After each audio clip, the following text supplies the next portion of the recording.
Hello, sixth grade. We're on chapter 13. I'm going to read out loud, and you should be following along um, in silent read yourself. This will be lesson 6, and we'll discuss it further after the reading. Okay, let's get started. Chapter 13. The circle of men got very quiet. The younger guys looked like they wanted to laugh but were afraid to. And Jimmy the guy and the man who must be my father were looking at me the way grown-ups do when they're getting ready to give you some bad news, or when they're trying to decide which hand they're going to smack you upside the head with. Finally, Jimmy snapped his fingers and said, "Hold on. Is your name Bud?" He knew my name. I said, "Yes, sir." Jimmy said, "Herman, don't you see? This has something to do with that crazy telegram you got this morning." He looked back at me. "And you said you're from Flint, Bud?" "Yes, sir." That's right. That's right. Where I'm from." Herman E. Calloway said, "What in Sam Hill is going on here? First off, don't you be coming in here accusing folks of being your father. And second off, where is your mother?" "Shucks." He said it like he didn't already know. I said, "She's dead, sir. She died 4 years ago." Herman E. Calloway said, "I am truly sorry to hear that, but it's obvious that you are a disturbed young man and you don't have a clue who your father is. You just tell us who's looking after you now and we'll get you sent back to wherever it is you belong." "I belong with you now, sir." Herman E. Calloway said, "Now you look here." Jimmy said, "Hold on, Herman." He seemed a lot nicer than this Calloway guy. "But you got to understand, Mr. Calloway here can't be your daddy.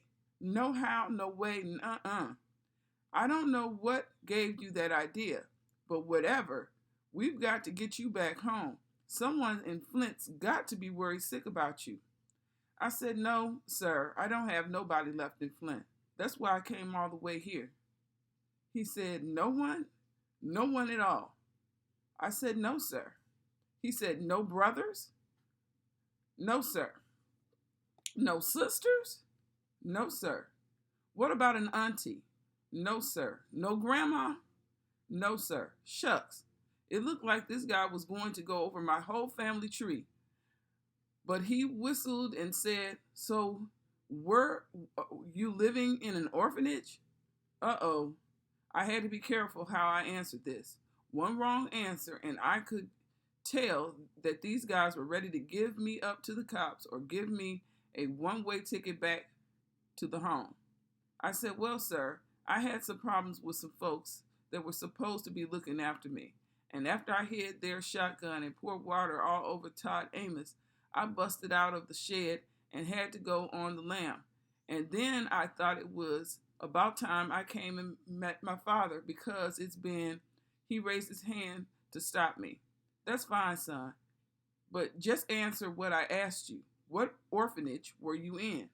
"Well, sir, I used to be in a home, and then I wasn't. And then I was with some people that were kind of mean, and then I tried to find Mrs. Hill, but she moved all the way to Chicago, and that was too far to walk, so." He raised his hand again to shut me up. "Hold on, Bud. Do me a favor. Go wait by that door for a minute." He pointed to the side of the stage. I walked over and waited to see what was going to happen. I tried pushing the door open a little in case I had to make a quick escape, but it was jammed tight. I'd have to leave out the same door I came in. The man named Jimmy and the guy who had to be my daddy started whispering. After a while, Herman E. Calloway raised his arms and said, "Hey, but don't forget, this is your little red wagon. You pull it if you want." Jimmy said, "Fair enough." He waved me back onto the stage. "Bud," he said, "you look like you might be a little hungry. So I'll tell you what we're going to do. We're all done rehearsing here and about to head over to Sweet Pea. You're invited to come along under one condition." "What, sir?" "Once you get something in your belly, you got to be straight with me. You got some explaining to do. We'll feed you, but you've got to tell us the truth. Do we have a deal?" He stuck out his hand for me to shake, but I wanted to know what I was getting myself into. "What's a Sweet Pea, sir?" "Best restaurant in Grand Rapids. Is it a deal?" I don't know how grown-ups can tell I'm always so doggone hungry, but I sure wasn't going to turn down getting my very first real restaurant food. I grabbed his hand and made sure I gave it a hard squeeze like Mama told me to and said, "Yes, sir. Thank you, sir." He smiled. "No problem." Hermione Calloway said, "Well, James, like I said, if he's going to be doing something explaining, it's got to be to you. I don't need to listen to this scamp's nonsense whilst I'm trying to digest my supper." He stuck a pipe that wasn't lit into his mouth and walked off the stage. Shucks, if my father had to be so doggone old, I was starting to wish that Lefty Lewis or this Jimmy guy were him. Hermione Calloway seemed like he was going to be hard to get along with. The horn player said, "Little man, my name is Jimmy Wesley. You could call me Mr. Jimmy." "Yes, sir." He pointed at the younger man. "The drummer here is Doug the Thug, Tennant. The sax man is Harrison Eddie Steady Patrick." The saxophone player said, "Oh man, it's not Eddie Steady, it's Steady Eddie. Steady Eddie Patrick." Mr. Jimmy said, "Uh-huh." "And on the trombone, we have Chug Doodoo Bug Cross, and the palest member of the band on piano is Roy Dirty Red Breed." I shook his hand again and said, "Lord knows why these young musicians can't just leave a perfectly good names their mother gave them alone, but for some reason they can't. Anyway, fellas, this here is Bud. And what was your last name, Bud?" "Caldwell, sir." "This here is Bud Caldwell. He's going to be our guest at the Sweet Pea for dinner. Y'all say hello to the little man and make him feel real comfortable." The thug said, "That's the word, Bud." Dirty Red said, "How you doing?" Doodlebug said, "Welcome, little stuff." Steady Eddie said, "Good to meet you, my man." I said, "Pleased to meet you." Mr. Jimmy told them, "All right, he'll ride over with you at 4. Me and Herm will meet you there." The sax man, Steady Eddie, said, "All right, Mr. Jimmy, we'll finish loading up." The Jimmy guy went out the front door. The sax man told me, "Come on, little man. If Mr. Jimmy's going to spring for your supper, the least you could do is help load the car. Grab that case over there and put it in the trunk of the Buick out back." He pointed to a long, skinny black suitcase that had a leather handle on top of it and said, "And be careful, that's my bread and butter in there."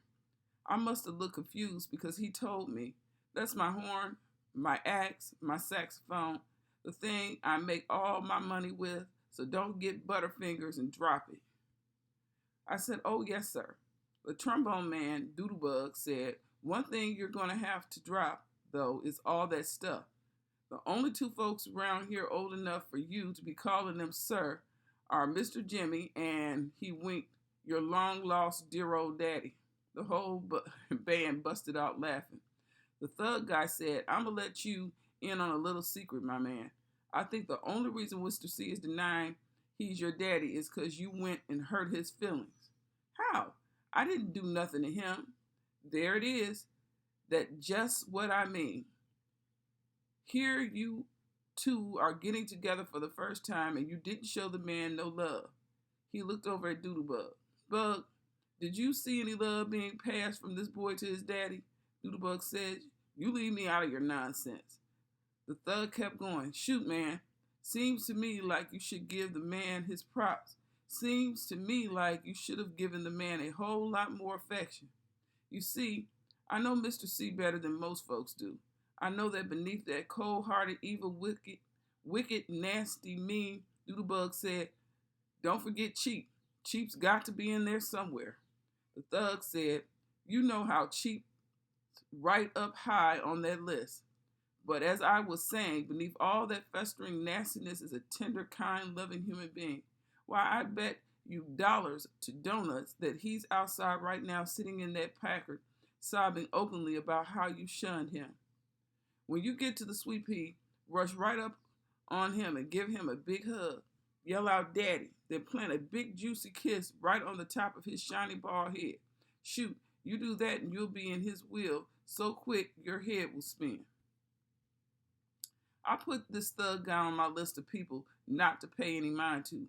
Herman E. Calloway seemed like the kind of person that would rather get bit in the behind by a snaggletooth mule than have somebody give him a kiss. Steady Eddie said, "Let's not get the little man killed before he's had a chance to eat." Thug, son, I hope you've got sense enough to let what he's telling you to go in one ear and find the nearest exit. You just steer clear of Mr. C for a while. He's not someone you want to toy with. And for God's sake, whatever you do, don't call him daddy or papa or anything that's going to give anyone the idea that you two are kin. You hear? The guys really thought I was dumb. I said, yes, sir.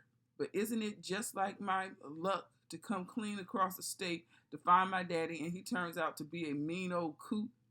I slapped my hand over my mouth.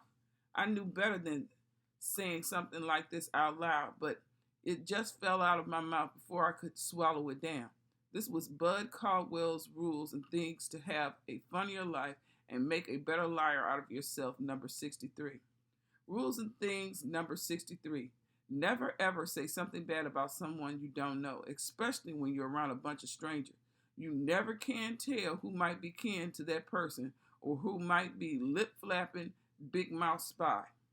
Sure enough, the drummer, the thug guy, started acting like he was writing stuff down on a piece of paper, pretend paper. He said, let's see, was that mean old coot or mean old coot? Shoot, baby.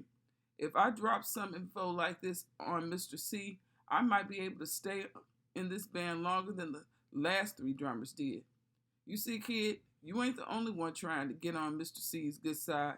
This is the best drumming gig in the state, and I need to hang on to it as long as I can. I wasn't sure if the drummer guy was a dirty dog or if he was just a big teaser. Whichever way, I'd have to work real hard on remembering rule and things to number 68, or was it 63? Steady Eddie said, Thug, you're going to have to lay off the kid's chops. The little man's got problems enough, and he sure don't need to have you meddling with him. Let's get that car loaded and, what's your name again, kid? Bud, not Buddy. Just Bud, not Buddy. Right. Me and Bud, not Buddy, are too dang hungry to hear any more of your lip. Of all the dusky devastators of the Depression or the Nubian Nights, Steady Eddie is my favorite. We loaded a bunch of funny-shaped black suitcases into the trunk of a big old black Buick, then climbed in. I got in the back seat and sat between Dirty Deed and Steady Eddie with my suitcase on my lap. Doodlebug got behind the steering wheel, and the thug got in beside him. The thug said, so, Bud, not Buddy, I'm going to come right out and ask what's on everyone else's mind. How'd you find out Mr. C was your daddy? My mother let me know.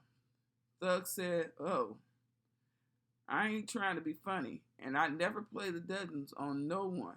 But let me ask you, was your mama, how can I put this? Was your mama as old as sand when she had you? Steady Eddie said, man, leave the kid alone. You got no call to go prying into his life. I never minded talking about my mama, so I told the thug. Yes, sir, she was pretty old when I was born. Thug said, shoot, I knew she had to be either old or crazy to have anything to do with that man. How old was she? 80? And was she blind? I said, no, sir. She was old, but her eyes didn't go bad yet. She was 20 when I was born, and she was 26 when she died. The news always kills any conversation you're having with grown folks. The dusky devastators got as quiet as some mice with bedroom slippers on. The only sound you could hear for a second was the keys clanging, up against the metal dashboard as Doodlebug turned the car into the front of a little house that had the sign saying the Sweet Pea on it. The thug said, things is hard all over, ain't they? Steady Eddie said, you're all right, little man. You're a tough little nut. I like that. Most folks your age would be bawling their eyes out if they got teased as hard as that fool drummer was teasing you, but ain't even close to crying. Are you? I said, no, sir. I don't know why, but my eyes don't cry no more. Steady Eddie said, I like that. My eyes don't cry no more. You mind if I borrow that? That sounds like a great name for a song. I said, no, sir, I don't mind at all. He reached over and rubbed his hand over my head and said, yeah, you're all right, little fella. And don't you worry none too much about the thug. Mr. C changes drummers the way most folks change their drawers. What you see in the front seat is a man on borrowed time. The thug said, oh, man, what did you hear? Doodlebug cut the car off and said, all right, gentlemen, that's enough. Let's go stuff our craws. The end.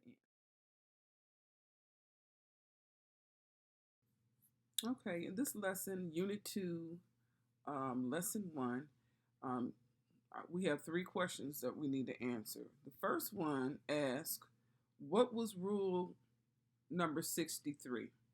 It says, never ever say something bad about someone you don't know, especially when you're around a bunch of strangers. You never can tell who might be kin to that person or who might be lip flapping big mouth spy.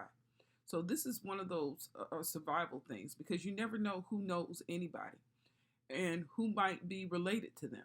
So if he says something bad about somebody, that person might go back and tell because they don't have any loyalty to him. They would have loyalty to a family member. Then our next question is, what does the word kin mean in this rule?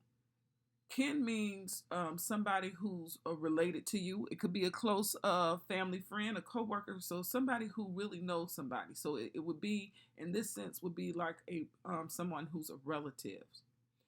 And then it asks, do you agree with Bud's rule? Why or why not?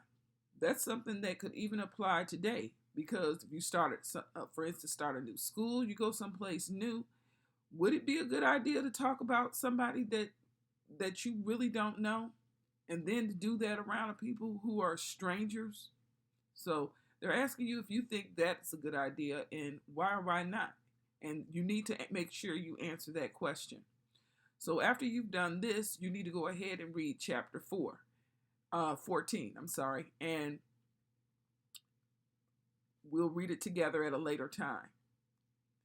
Okay, enjoy the rest of your day. Get out and get some exercise.